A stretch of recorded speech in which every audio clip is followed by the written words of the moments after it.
sobre a principal causa de morte no mundo e no Brasil, que é a doença cardiovascular. E quando nós falamos de doença cardiovascular, nós temos que lembrar das suas duas principais apresentações. A chamada doença isquêmica cardíaca, que é o infarto agudo do miocárdio, e a doença cerebrovascular, que é o acidente vascular cerebral, que também é conhecido pela maioria das pessoas como derrame. Essas são as duas maiores causas de morte no nosso meio. E elas têm como seu principal mecanismo um processo chamado aterosclerose. A aterosclerose é uma doença que acomete a parede das artérias, levando à formação de placas que podem trazer obstrução das artérias e com isso reduzir o fluxo de sangue para os diferentes órgãos, principalmente para o cérebro e para o coração. A aterosclerose é uma doença já bem conhecida e ela tem também relacionado diversos fatores de risco, como a hipertensão, o diabetes, o tabagismo e o colesterol alto.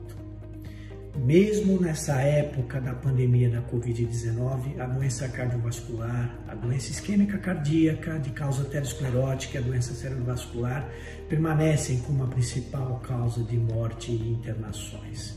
Os pacientes que têm doença cardiovascular, eles são pacientes com maior risco para uma pior evolução em relação à infecção da Covid-19.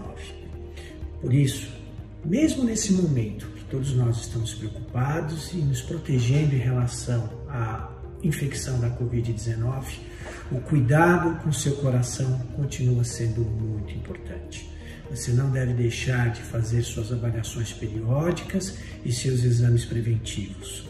Você não pode deixar de tratar da hipertensão, do diabetes, do colesterol, manter a atividade física, combater o tabagismo e combater a obesidade.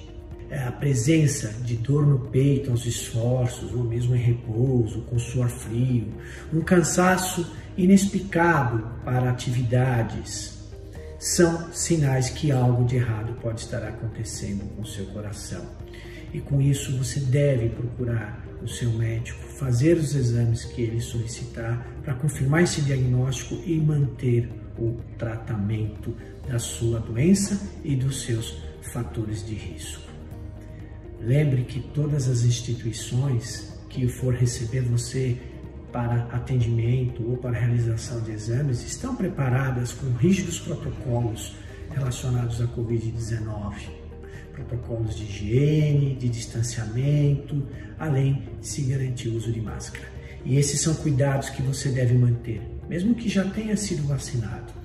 A questão de evitar aglomerações, de manter o uso de máscara e a higiene frequente das mãos. Durante a pandemia, o mundo parou, mas o seu coração não pode esperar. Procure um médico para ser avaliado e orientado quanto ao controle dos seus fatores de risco e mantenha o tratamento adequado da sua doença.